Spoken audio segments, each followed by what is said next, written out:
Bienvenue à un nouvel épisode de Les Jeunes en parlent. Aujourd'hui, on est avec, on est encore avec Diane, Chris et Kenza, mais on a des super invités, Iris et Annabelle de la Fondation Jeunes en tête, qu'on est super heureux de recevoir. Et voilà, si vous voulez vous présenter un peu Iris et Annabelle et la Fondation peut-être. Parfait. Donc, allô, moi, c'est Iris, ma super collègue Annabelle. Moi, ça fait 3 ans, bientôt 4 que je travaille pour la Fondation. J'ai commencé comme animatrice. Maintenant, je suis chef d'équipe des 2 programmes. La Fondation, c'est vraiment pour prévenir la détresse psychologique chez les adolescents de 12 à 18 ans. Puis, en ce moment, on fait une tournée virtuelle. Donc, voilà, c'est ce Du qui s'est pourquoi passé avec la notre, pandémie. notre beau studio, Exactement. un parmi 7 autres. Mais là, présente-toi. Je me présente, Annabelle, coordonnatrice des programmes de la Fondation Jeunes en tête, comme Iris aussi un parcours d'animatrice, de chef d'équipe. Puis là, on est super énervés d'être avec vous autres aujourd'hui pour jaser. Ouais. Super. C'est ça, dans le fond, je pense que pour entamer un peu le sujet de la dépression et tout, c'est important de comme, savoir un peu, chez les jeunes, on dirait que c'est un peu plus dur à se situer quand si tu es dans une dépression ou dans une déprime, comme de savoir comme, comment dire, parce qu'on a tendance à un peu s'auto-diagnostiquer, mais on ne sait pas vraiment si nos symptômes sont reliés sont plus dépressifs ou de la déprime. Comment vous séparez ça? Ouais, OK. comment on différencie les deux? Oui, je pense que je commencerai aussi avec l'introduction de la santé mentale Ouais, puis vas-y. maladie mentale. On va commencer par démystifier ça parce que dans la société dans laquelle on vit, on confond souvent les deux sujets. Ce qu'il faut savoir, c'est qu'une maladie mentale, c'est quand notre cerveau va vivre des changements qui vont affecter notre quotidien. Ça va affecter nos humeurs, nos pensées, nos comportements et ça va créer de la détresse à long terme. Ensuite de ça, tu as la fameuse santé mentale. Fait que la santé mentale, ça, c'est quoi? Bien, il y a 2 mots qui définissent vraiment bien ce que c'est. Le premier, c'est que c'est un état de bien-être. Donc, c'est un état de bien-être avec nous-mêmes, les autres et notre environnement. Puis c'est aussi un état d'équilibre qui nous permet d'être bien, un peu comme une espèce de balance interne. Puis notre balance, elle penche d'un côté comme de l'autre. Puis tout le monde, on a tous des trucs pour justement retrouver cet équilibre-là pour que cette balance-là soit équilibrée. Donc, veux-tu continuer sur la Ouais, déprime puis la ben, dépression? ouais, je fais Vas-y. un lien avec le fait de la balance parce que, tu sais, la santé mentale, c'est un état d'équilibre. On s'entend, c'est jamais toujours en haut, toujours en bas. Mhm. Puis, une déprime, c'est souvent causé par quelque chose qui nous atteint. Et là, on peut rentrer dans 1 million de raisons qui font ça. Là. Ça peut être une rupture amoureuse, ça peut être un conflit avec notre chum blonde, ça peut être notre famille, ça peut être du stress de performance, une mauvaise note, un échec, la mort de notre chien. N'importe quoi qui peut amener une émotion, dite tristesse ou autre, bien, ça peut causer une déprime. Puis ça va être différent pour chaque personne parce que ce qui va m'avoir impacté n'impactera pas Iris, mais n'impactera pas vous autres non plus de la même façon. Mhm. Puis en lien avec la santé mentale, d'avoir une idée de quand on vit une déprime, c'est quand on va sentir que oui, on est débalancé, puis que peu importe ce qu'on fait pour essayer de reprendre le dessus, ce qui fonctionnait avant ne fonctionne plus. Puis le fait de savoir si on va rester à avoir une déprime ou là, si on va parler d'une dépression, c'est le fait que plus le temps va avancer, plus ça ne fonctionnera pas. Peu importe ce qu'on va faire, même si on parle à quelqu'un, même si on fait quelque chose qu'on aime, mais Mhm. c'est là qu'on peut avoir un signal de aller voir qu'est-ce que c'est. Est-ce que c'est une dépression? Est-ce que c'est autre chose? De pouvoir voir ce point de changement-là, en fait, dans notre façon d'être aussi. Mhm. On appelle ça une rupture dans le comportement. Donc, Ouais. c'est vraiment la rupture de comportement, on la reconnaît avec un changement, puis ça fait en sorte que justement, on n'arrive pas à retrouver cet équilibre-là, même si on utilise des stratégies qui nous faisaient du bien par avant, comme, admettons, faire du sport, voir nos amis, puis tout ça. Donc, c'est pas mal comme ça qu'on explique la différence entre la déprime et la dépression. Fait que dans le fond, la déprime serait plus si c'est un facteur genre environnemental, alors que la Mm. dépression serait quand il y a vraiment un changement qui se fait dans genre, le cerveau lui-même. Dans- Un va avec l'autre. Mhm. Dans OK. le sens que des fois, quelqu'un va avoir, puis je le mets vraiment entre guillemets, là, parce que chacun va avoir une stabilité différente pour sa vie, mais mettons qu'on va se dire, moi, j'ai une vie stable. Ça va bien avec ma famille, ça va bien avec mon environnement, je sais où je m'en vais. Même si tout va bien, on pourrait vivre une dépression, même s'il n'y a rien qui est arrivé. Il n'y a pas eu Mhm. d'événement qu'on se dit que c'est peut-être à cause de ça. Puis à l'inverse, quelqu'un qui pourrait vivre plusieurs moments difficiles ne va pas nécessairement non plus faire une dépression. Mhm. Fait que c'est vraiment propre à chacun, propre aussi au niveau de notre cerveau, veut pas, parce que Rhys le dit, ça amène des changements au niveau de notre cerveau, puis ça peut être juste comme ça.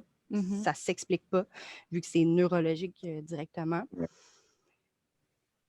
La dépression, c'est un peu, comment je dirais ça, c'est vraiment une zone grise, c'est vraiment une zone qui va dépendre de soi. Fait que c'est là que prendre soin de sa santé mentale puis s'écouter, c'est important. T'sais, les émotions qu'on a, les sentiments qu'on a, on va des fois avoir l'impression de dire ah, il y a des gens qui vivent pire que moi.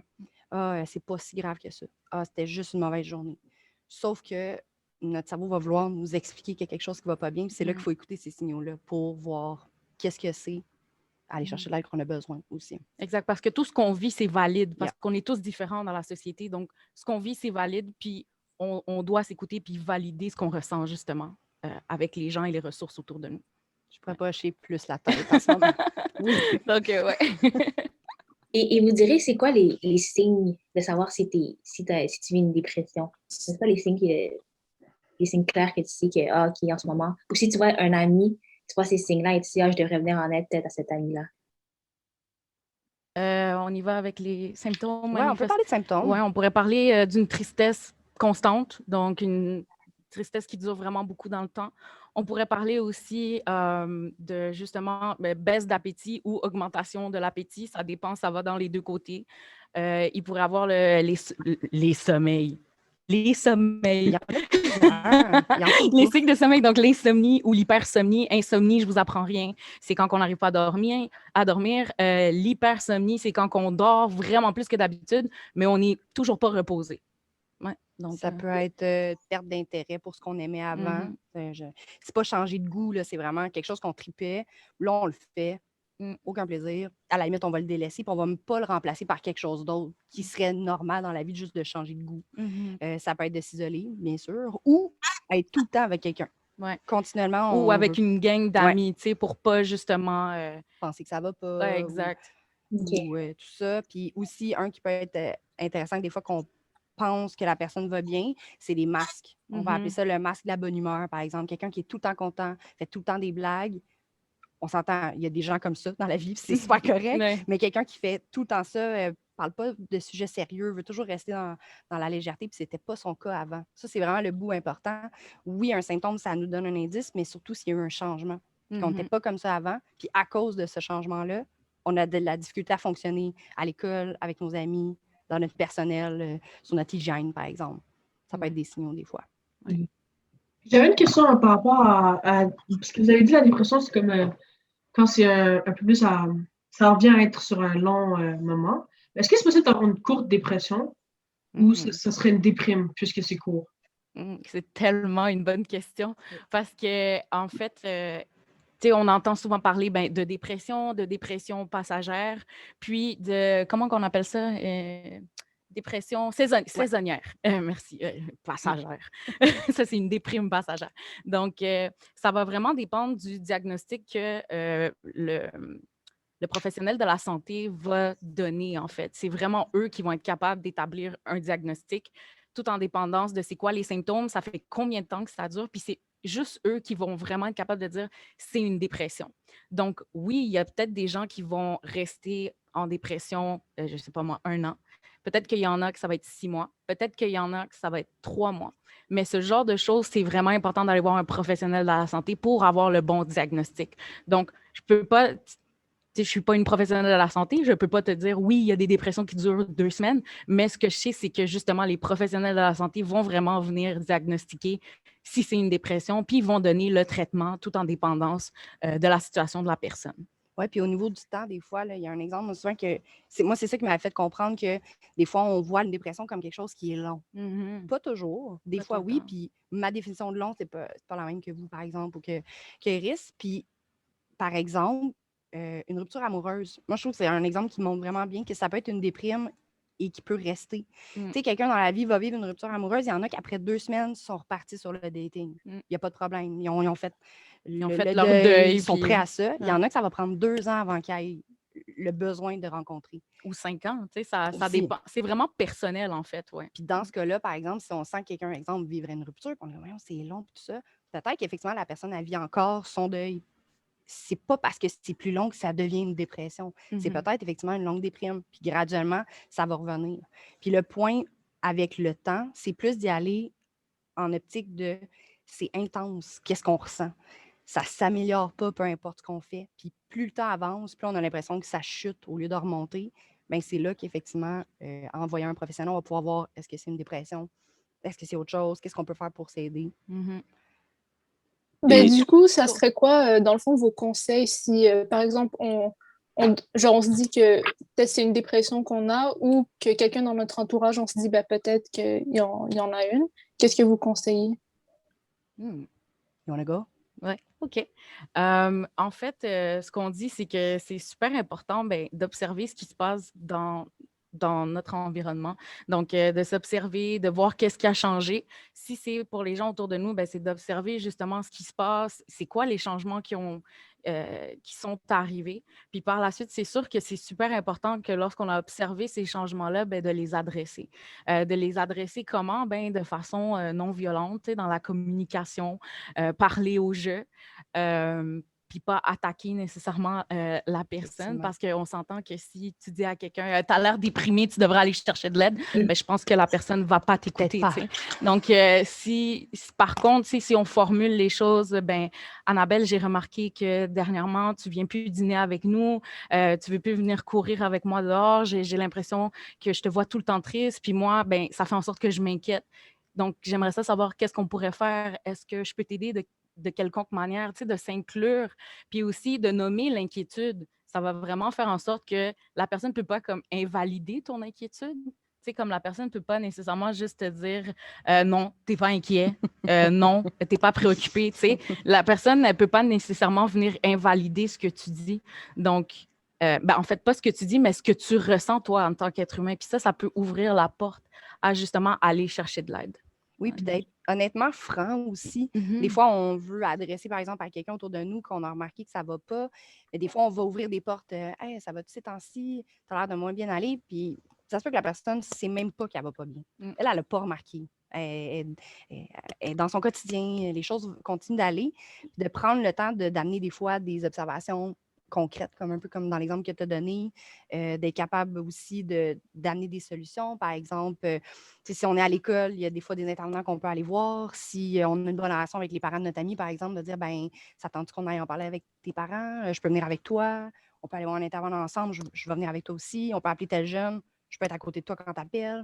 D'essayer aussi d'accompagner comme ça. On appelle ça former pas, des fois. Oui, c'est ça. On appelle ça former un filet de sécurité autour de la personne pour être sûr que autour d'elle, il y a des ressources, puis la personne, elle sait qu'elle n'est pas toute seule là-dedans, parce que la majorité du temps, les gens vont penser qu'elles sont seules.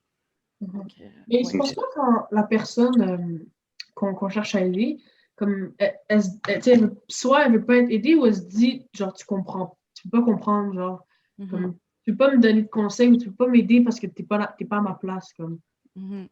C'est tough à recevoir ça d'un ami, clairement. Là, si jamais ça vous est déjà arrivé, c'est difficile de voir quelqu'un que t'aimes pas aller bien, vouloir aider, mais de te faire un peu fermer la porte au nez. Puis c'est le bout en tant qu'ami qui va être difficile, mais qui est important, ça va être de respecter quand même le rythme de notre ami ou de la personne qu'on veut aider. Parce que des fois, nous, on a observé beaucoup de choses. On a on dirait un petit pas de plus parce qu'on est extérieur à la situation.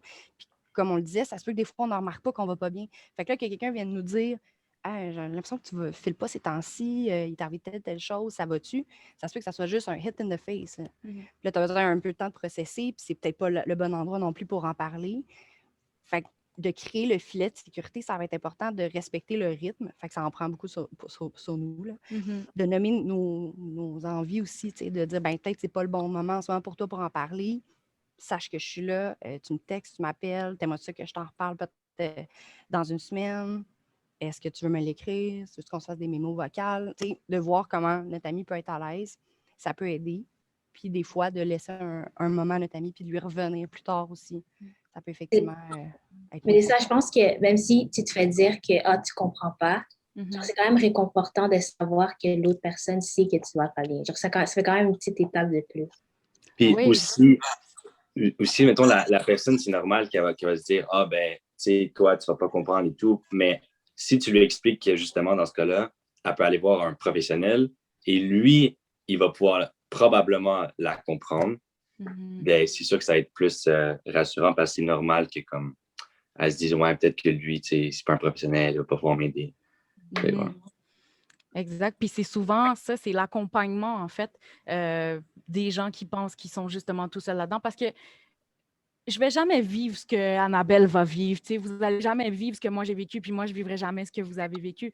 Donc, c'est pour ça que c'est juste important. Tu sais, quand on parlait de validation, tu sais, ça vient valider la personne dans ce qu'elle ressent, puis ça vient lui montrer qu'elle a de la valeur. Tu sais, elle est importante, je suis inquiète pour toi. J'aimerais qu'on, tu sais, qu'on aille voir quelqu'un, qu'on parle. Ça remet la personne, justement, ça lui redonne du empowerment, justement, pour peut-être potentiellement aller chercher de l'aide, justement. Ou peut-être lui dire aussi, tu sais, si c'était moi qui allait pas bien, toi, tu ferais quoi? Tu voudrais sûrement m'aider. Hein, Mais en ce moment, c'est ça que j'essaie de faire. Tu sais, je suis pas contre toi, je veux être à côté de toi, je veux t'accompagner là-dedans. Des fois, ça peut adoucir. Mhm. On teste, là. Il y a On plusieurs teste, oui, c'est ça. Il y a possibilités. plusieurs possibilités. Ouais. Puis on connaît bien aussi, tu sais, si on veut aider quelqu'un, la plupart du temps, on connaît la personne. Fait on peut aussi y aller selon la personnalité, le lien aussi qu'on a avec. Mhm. Ouais. Et moi, j'avais une question par rapport à ce que vous avez dit au début. Quand vous avez mentionné que quand c'est une déprime, tu sais, chacun a sa propre manière de trouver des solutions et tout, mais quand ça passe plutôt à une dépression, même les trucs que d'habitude tu faisais comme l'exercice, tout ça, ça marche plus. Est-ce que vous direz que la seule comme réelle solution serait rendue la médication? Bonne question. C'est tellement une bonne question, j'adore. On dit ça depuis le début. Oui, on je arrête sais, de vous ça. avez vraiment des bonnes questions. C'est une bonne question parce qu'il y a plusieurs façons de guérir une dépression parce que oui, une dépression, on peut en guérir complètement. C'est réversible. Effectivement, du pourquoi la dépression est réversible, plug de programme, mais la dépression, à la base, on l'a dit, ça amène un changement au niveau de notre cerveau. Puis chaque personne va avoir un traitement différent selon sa propre personne. Puis c'est sûr que nous, ce qu'on prône, c'est si on prend la médication, c'est de le combiner avec une psychothérapie. Les deux ensemble, c'est un mariage gagnant. Okay? Parce que la médication fait son effet au niveau de rebalancer le débalancement neurologique qu'on peut avoir au niveau de nos neurotransmetteurs. Parce que quand on vit une dépression, c'est ça qui arrive au niveau qui amène les symptômes. Là, je vais essayer de bien le dire. Quand on a des neurones dans notre cerveau. Puis, c'est loin dans ma tête, mais c'est bon, ça revient. Les neurotransmetteurs envoient, mettons, la dopamine, la sérotonine, la noradrénaline. Puis quand on vit une dépression, il peut y avoir une baisse au niveau de cette transmission-là.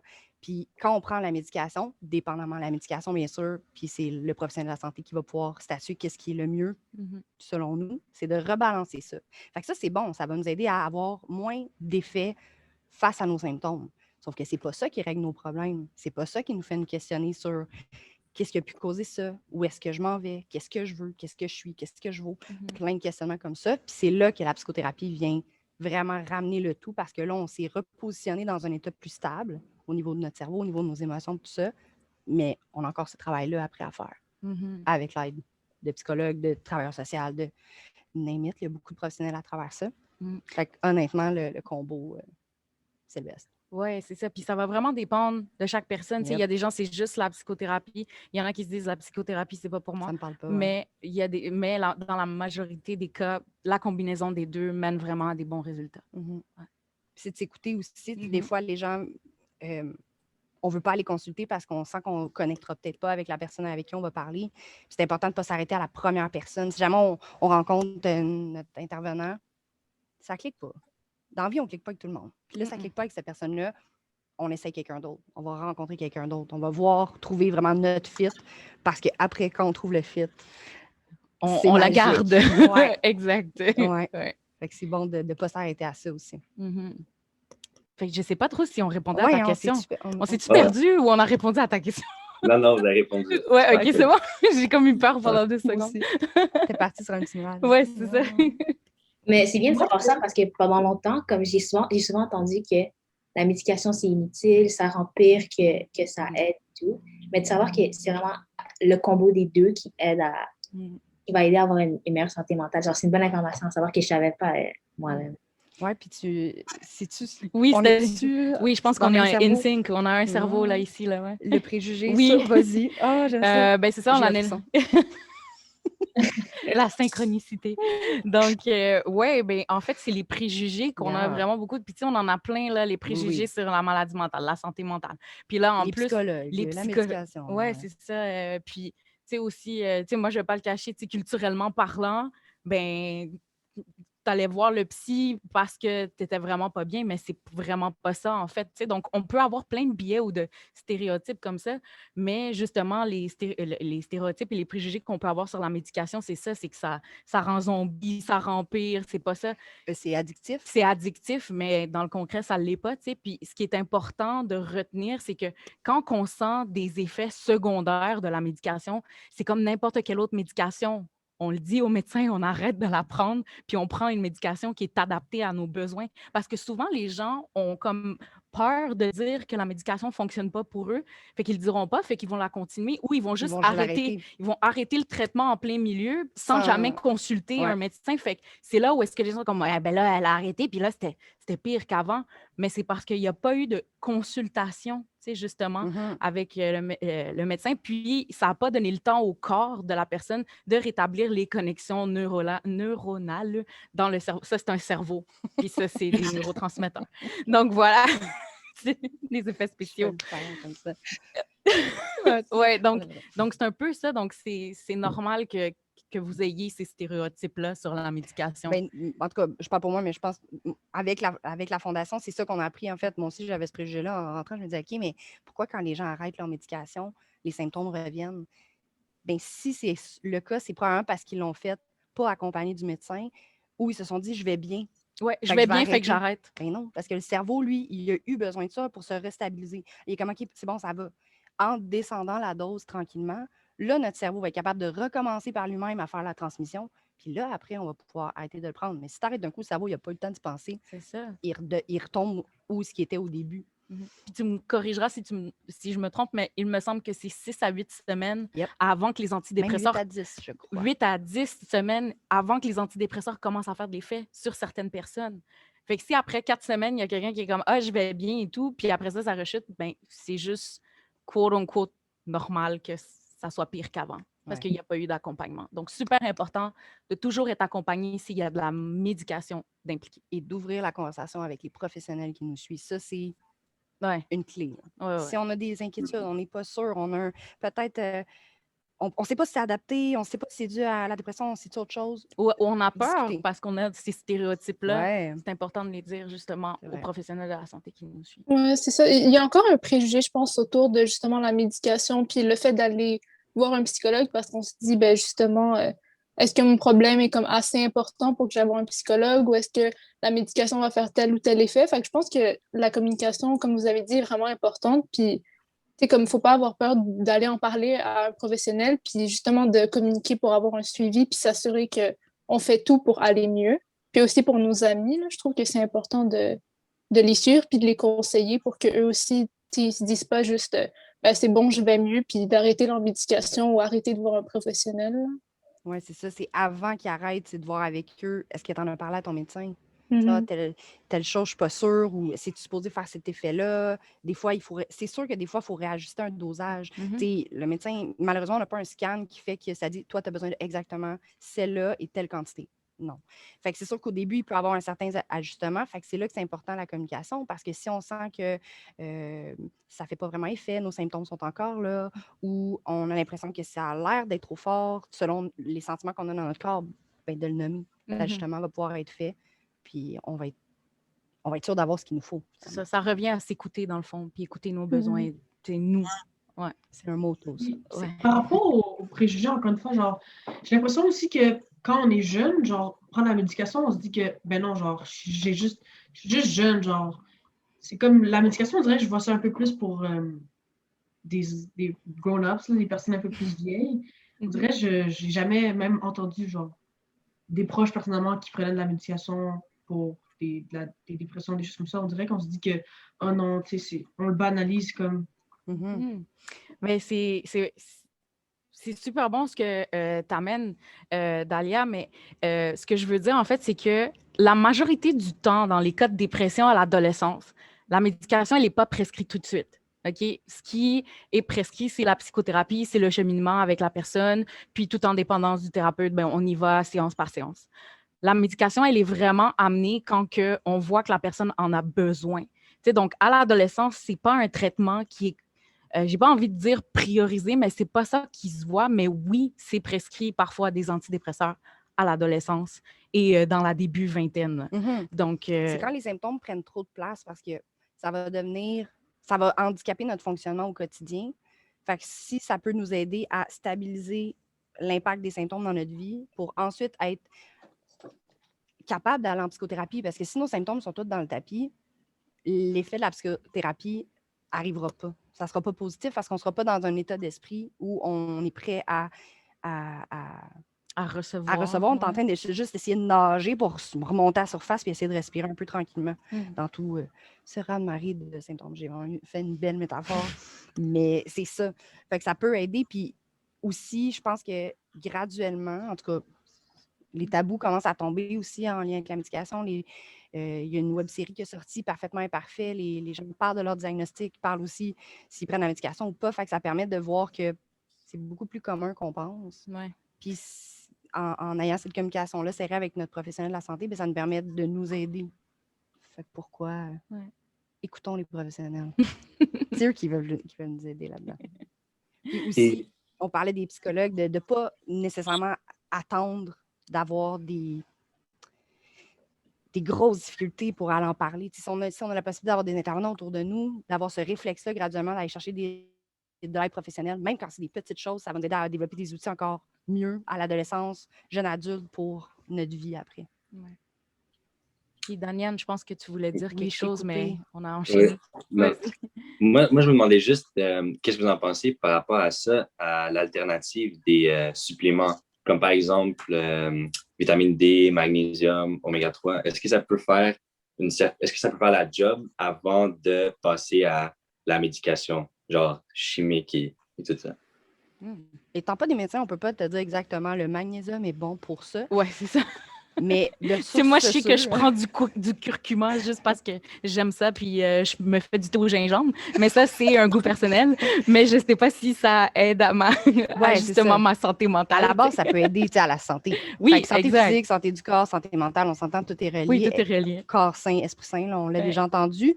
Mais malheureusement, si c'est une dépression, c'est pas que ça qui va t'aider. Non. C'est vraiment d'aller pousser notre réflexion avec un professionnel, de voir qu'est-ce que ça nous prend, qu'est-ce qui est adapté à nous, qu'est-ce qu'on veut essayer. Puis on s'entend, on est maître aussi de nos choix à travers ça, fait que de pouvoir voir toute les panoplies de possibilités avec notre professionnel de la santé, puis par la suite de pouvoir faire les choix. Puis quelque chose de bien populaire qui se passe depuis qu'on a accès à des smartphones et l'information est disponible, c'est que pas mal n'importe qui peut mettre de l'information n'importe où. Fait que c'est important que quand on a des sources, ce soit des sources fiables. Donc, si, admettons, je ne sais pas, c'est quoi donc le site qui te diagnostique déjà? C'est-tu Dr. Doctissimo? Doctissimo, I don't remember, mais il y a une plateforme, c'est comme t'écris tes symptômes, puis ça va te diagnostiquer vraiment plein d'affaires. Probablement un cancer ou quelque chose. Ouais, faites pas ça, OK? Allez vers des sources fiables qui vont vraiment donner le traitement nécessaire. Fait que là, si le médecin il dit « Ah, mais avant de prescrire les antidépresseurs, je vais prescrire du magnésium », tant mieux, c'est un professionnel de la santé. Mais ouais, voilà. Oui, ou je pense, par exemple, pour dépression saisonnière, ben, de la luminothérapie, ça peut aider. Oui, c'est vrai. C'est ça. Ce genre de... C'est ça, ça dépend de la personne puis du professionnel dans ce temps-là. Ouais. Oui. Puis aussi, ça dépend le temps qu'on a pris avant d'aller chercher cette aide-là. Ah ouais. Parce que quand on vit une dépression, des fois, on pense que c'est une déprime. Comme je disais tout à l'heure, on tasse ça, on fait comme ça n'existait pas. Fait que des fois, on peut avoir eu des bons réflexes qui ont fait qu'on s'est quand même senti mieux. Puis graduellement, ça a passé. Fait qu'on se dit que, OK, c'était une déprime. Mais si c'était une dépression, puis on ne l'a pas traité, on a vécu ça à l'adolescence. Là, on vieillit, on passe d'autres étapes, on va au cégep, on apparte, on se sépare, peu importe. Il peut arriver des moments dans notre vie où on va vivre d'autres difficultés, puis que ça va revenir. Puis sur le coup, peut-être qu'on va dire « Ah, je vis un autre déprime », mais peut-être qu'en ayant été vérifié avec un professionnel quand on était ado, on vivait une dépression, on aurait pu la guérir, puis pas traîner ça encore plus tard quand on devient adulte puis qu'on vieillit. Fait que dès qu'on sent qu'il y a des changements, dès qu'on sent qu'il y a quelque chose qui ne va pas, check-up, comme un auto-garage. Check engine, il allume, on va voir. Ouais. Tout simplement. Puis, ben, comme, c'est peut-être juste un manque d'huile. un manque d'huile. Peut-être qu'on a besoin de changer les freins. Oui, exact. Oh, wow. Toi, puis tes métaphores, là. Excusez. Ouais, c'est ça.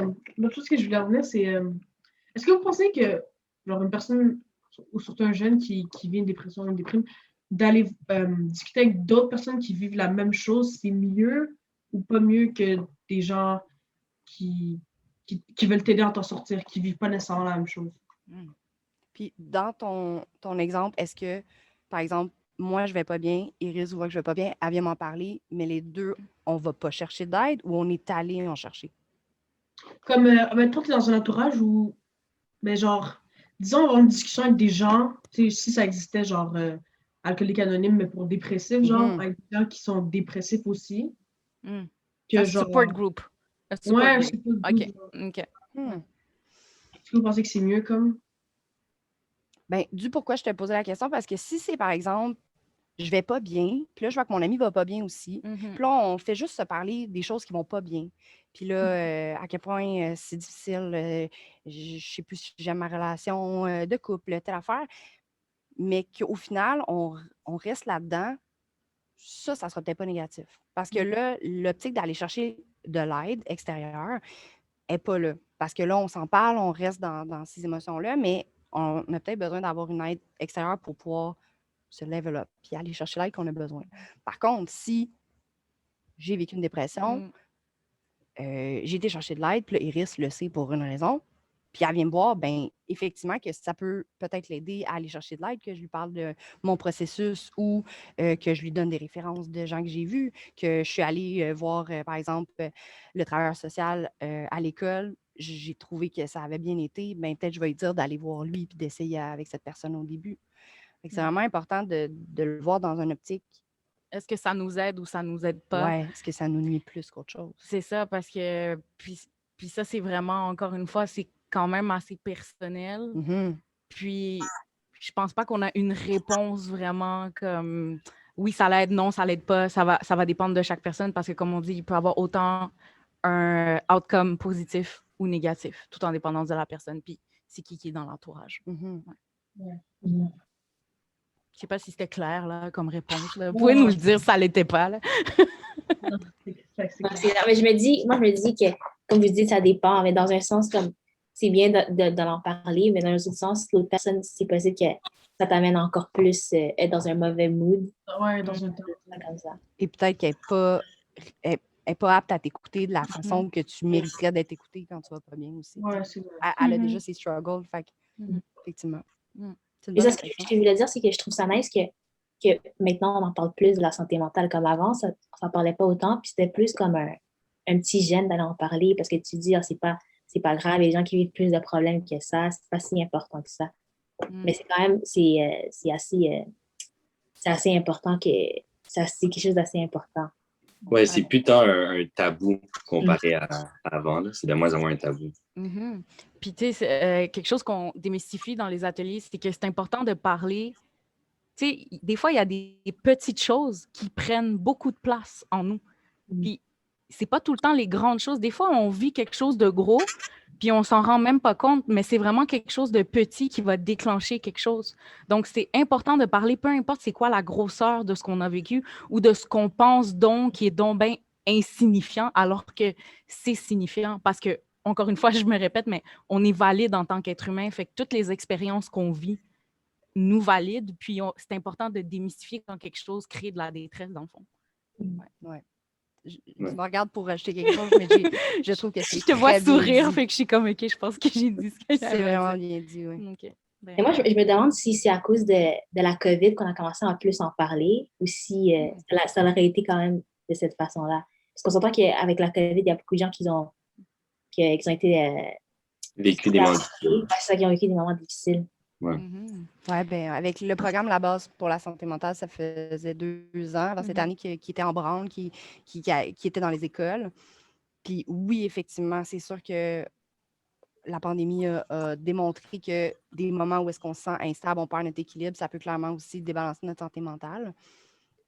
Si la pandémie peut avoir eu ça de positif, je vais lui donner. Je vais lui faire un high five là-dessus. Oui, parce qu'en fait, je pense que qu'est-ce que la pandémie a démontré, c'est qu'elle a fait monter à la surface plusieurs bobos de la société. Oui. La santé mentale, c'en est un, c'est un sujet super important. Mais en même temps, sais, vous êtes une génération plus jeune que nous. Tu sais, quand nous, on était au secondaire, c'était encore plus tabou. Là, maintenant, nous, quand on va dans les écoles, on entend les jeunes parler, puis on voit les différents tabous, les préjugés, ça change. Fait que déjà que la conversation, parce que l'atelier dépression réversible, il Ouais. existe depuis 20 ans. 23 ans Ouais. déjà, OK? Donc, ça a à peu près votre âge. Hein? Donc, donc tu sais, ça existe. Fait que, tu sais, ça l'a vu les préjugés changer, ça l'a vu, ça l'a vu les écoles changer, les mentalités des élèves. Tout ça a changé aussi. Fait que oui, la pandémie a mis le focus sur la Ouais. conversation, mais déjà, on voyait que dans la société, les tabous commençaient à changer justement avec différents mouvements. Puis parce que les gens en parlent de plus en plus positivement, justement. Puis Oui, puis moins de filtres. Oui, moins de filtres. Puis de où le terme santé mentale? Parce qu'avant, je pense que le focus, c'était juste maladie Ouais, mentale, c'est ça. diagnostic, traitement, nan, nan. Mais là, c'est comme non, il y a la santé physique, puis les maladies physiques. Donc, il y a la santé mentale et les maladies mentales. Donc, Mhm. ouais. Mais ça, dans notre génération, comme on le voit un peu, ben, surtout comme Grace a dit là, avec le virus, je trouve qu'il y a plus de gens maintenant qui commencent à soit poster sur les réseaux sociaux, puis genre dire comme ah, tu sais, t'es valide, puis c'est correct, on peut en parler, puis il y a plus de discussions qui se font. Il y a des podcasts maintenant, il y a des vidéos là-dessus. Fait que je trouve que c'est quelque chose de positif, là, qu'au moins ça a emmené aussi. Exact. Ouais. C'est comme plus négatif de. T'sais, on disait ça des fois que quand quelqu'un te demande Hey, ça va, tu vas toujours dire oui, toi. Mm. C'est-tu vraiment la vraie réponse? Il y a des bonnes chances que c'est pas un vrai oui senti. Peut-être c'est so-so, pas vraiment, j'ai mal dormi hier, j'ai fait de l'insomnie, peut-être à l'affaire. Fait que c'est d'avoir la possibilité de simplement dire Hey, pour vrai, aujourd'hui, c'est pas une bonne journée. Je suis contente de te voir, mais c'est pas une bonne journée, mais ça va bien aller ensemble. Ça, c'est 3 ans de travail ensemble. C'est genre, hey, ça va? Non, pour de Mauvais vrai, matin. je suis restée pris dans le trafic 1 heure et demie. Fait que parle-moi pas, je vais me faire un café. On se revoit après. Après, ça va aller. Mais ouais, tu sais, c'est ça que ça fait. Ou mauvais matin. Mauvais matin, oui. Veux-tu on fait une petite danse niaiseuse? OK, on fait une Oui. petite danse niaiseuse. Ou- Se permettre, on va pas toujours bien. C'est Non, correct. c'est Ça ça. serait robotique d'aller toujours bien. Là. Ouais, puis... Puis c'est beaucoup d'énergie aussi ah, de faire que tu vas bien quand c'est pas vraiment une bonne non, journée ou c'est un ça. bon après-midi. Faut s'écouter, respecter ses limites, puis se le dire, là, comme non, this morning was not good. Genre, c'était pas nice, puis j'ai besoin d'espace, tu sais. Mais ça, c'est des choses qui se démystifient avec le temps, puis le plus on apprend à se connaître, le plus on est capable, justement, d'établir des limites avec les gens autour de nous, que ce soit collègues de travail, relations amoureuses, famille et tout ça. Les fameuses boundaries, super Puis important. plus on le dit, plus on va pas être mal à l'aise quand on va le recevoir aussi. Exact. On dirait qu'on a encore des fois, oh, la personne va pas bien. Ça t'appartient pas. L'autre va pas bien, tu l'as communiqué. Est-ce que je peux aller te chercher une palette de chocolat? Je peux-tu. On va With prendre her, une it's marche? coffee. I go get her coffee. Mais je pense que c'est ça, c'est d'essayer d'ouvrir cette discussion-là sur le fait que c'est pas grave de pas bien aller. Ça peut être dit, ça peut être nommé, ça peut être bien reçu. Et on trouve des solutions ensemble. Et moi, Vas-y, d'ailleurs, vas-y. j'allais juste dire par rapport à ce que Kenza a dit, là, les réseaux. Ouais. Moi, dans le fond, j'ai un gros love-hate relationship avec les réseaux parce que oui, d'un côté... Yeah. Excuse-moi. D'un côté, tu sais, c'est sûr que ça brise les tabous, c'est une ouverture d'esprit et tout, mais d'un autre côté, je trouve que ça peut créer une très, très grande insécurité, que ce soit par rapport à la confiance physique, mais aussi quand tu vois, genre, tout le monde qui va bien, parce que sur les réseaux, tout le monde a l'air de bien aller, généralement. Ben, tu sais, tu commences à être comme, peut-être que ma vie est moins bonne que celle des autres et tout. Et considérant que, ben, personnellement, je trouve l'accès au bonheur, c'est principalement la confiance que tu as en toi, le self-love. Genre, je me demandais qu'est-ce que vous en pensez justement des réseaux sociaux. Ah, les réseaux sociaux. Les réseaux sociaux. La fille, elle sort place. La fille, elle soupire. Les réseaux sociaux. Les réseaux sociaux, comme Google, je vais reprendre ton exemple de tout à l'heure. Ouais. Quand tu Googles tes symptômes, tu sais pertinemment qu'il y a des bonnes chances que ça ne soit pas ce que tu as réellement. Fait qu'avec les réseaux sociaux, c'est un peu le même principe. T'sais, ça a été prouvé que le contenu qu'on va suivre peut avoir un impact sur comment on va se sentir. Exact. Fait que quand on disait d'être intelligent dans nos recherches Google, c'est la même chose avec nos recherches Instagram, TikTok, peu importe. De savoir qui qu'on suit. Pourquoi on suit ce compte? Pourquoi Pourquoi est-ce que tu es sur mon Pourquoi tu apparais sur mon T'es sur mon feed? timeline, tu sais. Pourquoi t'es sur mon For You page? Non, Non, non, non, non. non, t'as pas besoin d'être Ouais. là. Fais le ménage. Puis Ouais. on devrait faire un ménage de nos réseaux sociaux aussi souvent qu'on Fais le devrait faire le ménage de notre chambre. Oui, en effet. Devrait. Ouais. Tu sais, de se questionner, d'être curieux, puis d'être... comment je dirais ça? D'être conscient un peu Oui. parce que Puis faire intelligemment nos choix. exact, parce que ben moi, je peux me nommer en exemple, mais j'en ai fait du ménage là, sur mes réseaux sociaux. Là. Puis, tu sais, des fois, je tombais sur des comptes que j'étais comme, pourquoi je follow cette fille-là déjà? Puis en ce moment, je me sens. Tu sais, si on sent justement comme ce fameux déséquilibre, en ce moment-là, ce que je vois, je me sens pas bien. Delete, Bye bye. unfollow, bye, block, never again. Tu sais? Donc, vraiment, juste d'être conscient de ça. Puis, des fois, j'ai l'impression aussi que comme on se sent mal de faire ça, Ouais. mais je suis vraiment désolée, mais la fille en Californie qui a 19 000 followers va jamais savoir que tu as arrêté de la follow. Jamais. Ou même si c'est, admettons, quelqu'un avec qui tu allais au secondaire, est-ce que tu lui parles? Non. Est-ce que tu l'appelles? Non. C'est comme... Donc, ils vont jamais savoir. Mm. Puis en même temps, moi, ça me... En tout cas, je sais qu'il y a tout plein d'alternatives à savoir qui te follow sur les Ouais. réseaux ou pas. Là. Puis moi, j'étais vraiment surprise quand j'ai vu ces affaires. J'étais comme, people pay for this. Whatever, puis they do. Sérieux. Mais tu sais, Mettez votre argent ailleurs. oui, mais investissez sur vous. Donc c'est ça, on le sait que ça a un impact, ce qu'on consomme sur les réseaux sociaux, sur nous, Oui. notre estime et tout ça. De où le choix de faire des choix, comme tu as dit, conscients, parce que là, je me répète. Puis Oui, c'est ça. puis Daniel, comme tu l'as dit, c'est un self-care. Fait que si ce que tu suis ne te donne pas du love ou Mhm. de l'apaisement ou à la limite de la bonne information aussi, Ben oui. On tasse ça. swing ça. Mais c'est Et- comme un entourage. C'est juste que si, exemple, dans ton entourage, tu as des gens qui te font pas du bien, ben juste couper contact, puis ils vont plus être dans ton entourage. C'est pareil pour tous tes réseaux sociaux. Si, genre, il y a quelque chose qui te ramène pas du bien ou que, tu sais, comme toi, tu avais dit, Iris, juste si tu vois du contenu qui t'apporte pas de positif, qui te fait pas de bien, c'est pas quelqu'un avec qui tu as contact ni rien. Faut juste enlever, puis dans le fond, garder comme un bon contenu sur tous tes réseaux sociaux, comme tu gardes un bon entourage ou Mhm. comme des bonnes personnes autour de toi. Oui, puis d'être conscient du temps qu'on passe dessus aussi. Là, tu sais, Le je fameux prône iPhone. Là. screen time là, Tu sais, sur quand ton t'as iPhone. pop-up, là, rentre ton code, tu le mets 15 minutes. Alors, Mm. pop-up, tu le mets. 15 Ah, là, je vais le mettre pour la journée. Non, tu devrais faire 15 minutes. Chouing. On Un arrête. chouing, Mais ça c'est prend ça, les toujours. C'est comme si on snoozait notre sel. C'est vrai, en Non, plus. encore un peu. Non, encore un peu. Même principe, là, faut devenir plus intelligent que les réseaux sociaux qui savent qu'ils vont nous avoir. Ouais. C'est surtout ça. Puis tu sais, on a peut-être l'air Puis un de le peu tasser. comme des gourous, like we master this. Non, Non, ok, non, non. non, ça nous arrive de scroll pendant des... Ah oui, oui. Mais juste d'en prendre conscience. Oui, c'est ça. C'est vraiment juste d'en prendre conscience puis de revenir puis que, ah oui, c'est comme, oh my God, ça fait... Parce qu'on va se le dire, là, tu sais, TikTok, Ah, tu peux te faire complètement absorber. Là. c'est comme, puis là, finalement, tu vois le petit gars là qui dit, hey, you've been scrolling for too long. Va te coucher, va boire de l'eau. Tu sais. Puis là, Ouais. t'es comme, ah, OK. Tu sais, un peu comme quand Netflix te dit, are you still there?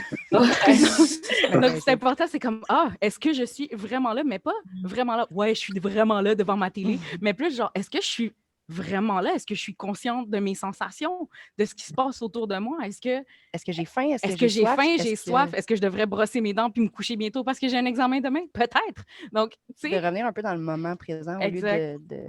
au lieu de de partir. partir dans cette espèce de labyrinthe, Ah, rabbit hole, peu importe, là, appelez-le comme vous mort voulez. de lave, là, je sais pas. Là. Mais ouais. Ouais. Ouais. C'est Donc, ça, j'avais vu un documentaire sur Netflix qui m'a blow mind. C'était comme, ça montrait à quel point que les réseaux, c'est fait en sorte pour que tu restes accroché dessus toute la journée. dans le social dilemma, c'est tout Ouais, ça. c'est ça. Ouais, moi Ouais. aussi, moi, ça m'a... J'étais comme, Ouais. oh! C'est ça, exact. Après que j'ai regardé ce documentaire-là, j'ai delete mes réseaux sociaux, mais j'ai remis après, of course. Mais je pense qu'on a tous eu le même réflexe. On a tous fait comme, oh my God, I'm deleting everything. Puis là, 1 week later, tout est de retour sur le téléphone. C'est ça, comme c'est fou comment ça montrait que tu peux regarder une vidéo 2 secondes, puis ça va faire en sorte que la deuxième vidéo que tu vas regarder, ça va être le même sujet pour que tu restes collé dessus. Exact. Et ça, comme vous avez dit, c'est important de faire le cleanse un peu, le ménage des réseaux, parce que on s'entend que tu travailles le matin, c'est ça que tu vois, puis c'est mieux. Oh, un petit bonheur. Ah, Donc, Genre, il y a plein de celle-là, pages qui sont bonnes pour le cerveau. C'est mieux de lire avec ces pages-là qu'avec avec tous les trucs qui travaillent à insécurité. Oui, parce qu'il n'y a pas que du mauvais sur les réseaux sociaux. Là. Il peut y Il y avoir a des... tellement de bons sur les C'est réseaux ça. sociaux. C'est juste qu'il faut le trouver, Ouais. puis il faut stick to it, puis Puis se rappeler qu'est-ce qu'on va chercher. Est-ce que c'est du divertissement? Est-ce que c'est de l'information? Est-ce que c'est... Oui, comme mettons, exemple, moi, je sais que les nouvelles, j'en veux pas sur mon timeline. Ouais. OK, on en a assez là avec les conférences de presse, c'est bon. assez. Fait que moi, je veux pas de nouvelles sur mon timeline. Moi, je suis des trucs de wellness, puis pas nécessairement fitness, parce que ça peut être un peu... mais plus wellness. Ensuite de ça, tu sais, self-care. Puis, tu sais, moi, je suis plein de trucs, justement, tu sais... sur le racisme, je suis des podcasts qui sont engagés, des personnes qui sont engagées, des gens qui sont dans le communautaire, qui font une différence. Mais ça, c'est moi, tu sais. Puis c'est ça qui me fait du bien. Puis aussi, j'aime rire. Je sais qui me fait rire, je sais quel contenu me fait rire. Donc ça fait en sorte que si des fois je vois des trucs random sur mon timeline, je suis comme next, tu sais, non. Donc c'est ça. On a peut-être l'air d'être un peu des réseaux social gurus, but we're not. Mais non, puis il y a une partie aussi beaucoup que les réseaux sociaux ont compris que l'être humain, on devient paresseux, qu'on a besoin d'être stimulé continuellement. Fait que si on se stimule pas à faire quelque chose nous-mêmes, le ciel va le faire à notre place. Fait que c'est là que ça va être important aussi de voir c'est quoi notre rythme de vie, c'est quoi qui nous fait du bien, exempt ça, pour l'instaurer dans une routine dans notre journée, puis que notre réflexe, quand on s'ennuie ou qu'on a un petit 5 minutes, on est dans le fil d'attente ou quelque chose, ça soit pas, je prends mon cell, je regarde Instagram, puis je scroll. Je vais le laisser dans mes poches, je vais parler à quelqu'un autour de moi, je vais être en conscience de mon environnement. C'est quoi que j'entends? Qu'est-ce que je vois? Ah, je suis à telle place. Ah, OK, cool. Ah, mes ongles sont dus. Tu sais, de juste revenir dans le moment présent pour vrai, au lieu d'avoir ce réflexe-là aussi, ça va nous aider. Ouais. Parce que c'est dans le présent qu'on veut être. On ne veut pas plus tard se dire j'aurais donc dû. Je passais 6 heures par jour sur mon Mais c'est cell. ça, des fois, quand on regarde justement comme notre temps d'écran, puis on voit, genre, j'ai passé 7 heures sur mon téléphone, c'est quand même une grosse partie de la journée. Des fois, j'en reviens pas. C'est une journée de travail. C'est ça, c'est vrai. C'est vrai. C'est fou. Vas-y, Kansas, excuse. Mais c'était juste ça que je voulais dire, c'est que des fois, genre, c'est ça, on se dit, ben, tu sais, j'aurais pu faire un shift au travail, puis j'ai passé tout ce temps-là sur mon téléphone. C'est vrai. J'avais comme pas. Mais quand tu y penses, c'est fou, là. Parce que ça, sur le coup, quand on est genre sur Instagram, puis on scroll, on est comme, OK, c'est correct, je vais faire ça, puis on reste là. Même s'il y a du bon contenu, ça devient tellement addictif qu'on peut passer comme le quart de la journurnée là-dessus. Là, le soleil se couche dehors, puis t'es comme, oh shit, déjà. Ouais. Ouais, tu pars à scroller. Quoi, il est 1h du matin? Ouais. Je voulais pas me coucher à 10h, moi. Oui, c'est ça. Je travaille pas demain matin à 8h au studio, tu sais. Ça peut se... Avant de se coucher en plus, donc, comme on est comme, OK, j'ai travaillé, je vais aller sur mon cell, checker un peu les choses, mais là, on passe, genre, plus d'heures que prévu, là, puis on se couche pas. Mais je pense que le pire, là, c'est TikTok. Parce que comme j'avais dit, vraiment, d'accord. J'avais dit, comme on est rendu qu'on est capable, qu'on veut être entertained pendant 1 minute de vidéo. Et là, on se dit, c'est juste une petite minute. Je vais regarder la vidéo, ça va juste une petite minute. Mais ces petites minutes-là, ça va te rendre à 3 heures du matin en train de regarder les vidéos TikTok encore. Et je me suis dit, tu t'arrêtes puis tu regardes ce que tu es en train de regarder. Est-ce que je suis vraiment en train de regarder ça? C'est vraiment ça que je viens de regarder, à quel point c'était pertinent, là, tu sais. Genre des life hacks. Tu sais, comme je suis vraiment rendue à faire ça au lieu de me coucher. Tu vas jamais les faire. Tu ne feras jamais. Tu vas jamais laver ton four en clipant la porte. C'est vrai. Oh, wow! Mais oui, il faut être plus intelligent que la bête électronique. Il faut essayer, parce qu'il ne faut pas s'en vouloir. Il ne faut pas se taper sur la tête. Okay? Merci, oui, il ne faut pas se taper sur la tête parce que ça nous arrive. À toi, je pense que last week, mon affaire était à 15 heures. Okay? 15 heures, ça, c'est un emploi à temps partiel. Donc, c'est juste que quand on le fait, on est comme, OK, ben, c'est un petit wake-up call. On s'en veut pas trop. It's OK, I did it. Qu'est-ce que je peux faire de mieux? Puis, est-ce que ça m'a fait du bien? Si la réponse c'est non, non. Est-ce que j'avais besoin de ça à ce moment-là? Oui, OK. tout en dépendant de la réponse, on y va, on se crée une petite routine, puis là, on intègre des choses qui nous font du bien, puis on fait les changements qu'on a besoin de faire. T'sais. Ouais, pas se sentir coupable. Non. De juste prendre conscience de ce qu'il faut appliquer. Exact. C'est une belle Puis, je veux sagesse. aussi aborder comme, Dana avait dit l'insécurité, tu sais, voilà, quand tu es déjà sur les réseaux sociaux, tu sais que ça te fait pas du bien, mais tu sais, déjà, ça le démontre, là, ce sont des millions, tu sais, les influenceuses d'abonnés, ils influencent vraiment des gens, puis là, ils vont se dire, j'ai pas ce corps-là, ou j'ai pas cette vie-là, puis là, ça t'atteint vraiment, genre, au moral, comme... J'ai l'impression, même si tu essaies de te dire, je vais délier cette personne, il y a comme une raison à la base pourquoi tu la suis. Comme, je me dis, il y a une raison à la base pourquoi tu la suis, puis c'est comme dur de, genre, se détacher de ça, parce que c'est comme, tu sais, in the back of your mind, que ça te dérange, mais ça joue quand même sur comment tu sais, par exemple, t'es insécure à propos de ton corps, des choses comme ça. Puis comme, on dirait que c'est dur de pas ressentir l'insécurité comme. Puis, il faut savoir que je pense que tout le monde vit des insécurités, OK? Pas tout le monde est insécure, mais tout le monde vit des insécurités. Puis, comme tu as dit, des fois, c'est vrai qu'on sait que ce contenu-là n'est pas bon pour nous. Mais je pense que ça vient avec le temps. Je pense que ça vient avec... On apprend à se connaître. On sait c'est quoi qui nous fait du bien. On sait c'est quoi qui nous fait pas tant du bien. Puis des fois, ça nous prend du temps. Tu sais, c'est pas parce que je dis justement comme « Ah, je vais faire le ménage. » Non, des fois, ça prend 4 ou 5 fois, là, puis faire « Pourquoi c'est là? Pourquoi? » Mais juste tu sais, juste, encore une fois, ce déclic que tu finis par faire, c'est ça qui fait la différence. Donc, c'est pour ça que je dis, c'est qu'il ne faut pas nécessairement tout le temps se taper sur les doigts parce qu'on continue à follow. On est humain, OK? On est des êtres humains, on n'est pas parfait. On va peut-être continuer à suivre ces pages-là, mais juste d'en prendre conscience, puis, tu sais, de prendre note, tu sais, dans le fond de notre pensée, « Ah ouais, ça me fait pas tant du bien. » Tu sais que c'est là au moins. Mais on n'a pas, tu sais, c'est pas parce qu'il y a c'est pas parce qu'il y a différentes stratégies ou solutions et tout que c'est applicable sur le moment, tu sais. Donc ça, je trouve que c'est important de le dire puis de le statuer, là. Mais je voulais aussi, moi, je voulais rajouter aussi, je sais que c'est plus facile à dire que genre vraiment le ressentir, mais je pense que c'est important de pas baser sa valeur sur les gens qu'on voit sur les réseaux sociaux.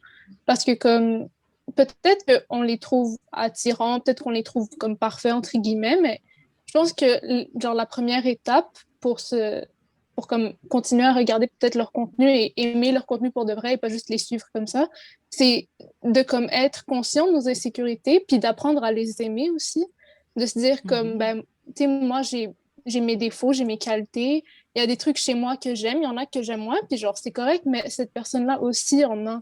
Fait que genre, c'est ça, faut accepter qu'on n'est pas parfait, puis la personne qu'on suit ne l'est pas non plus, puis faut arrêter de constamment baser sa valeur sur ces gens-là qu'on voit tout le temps.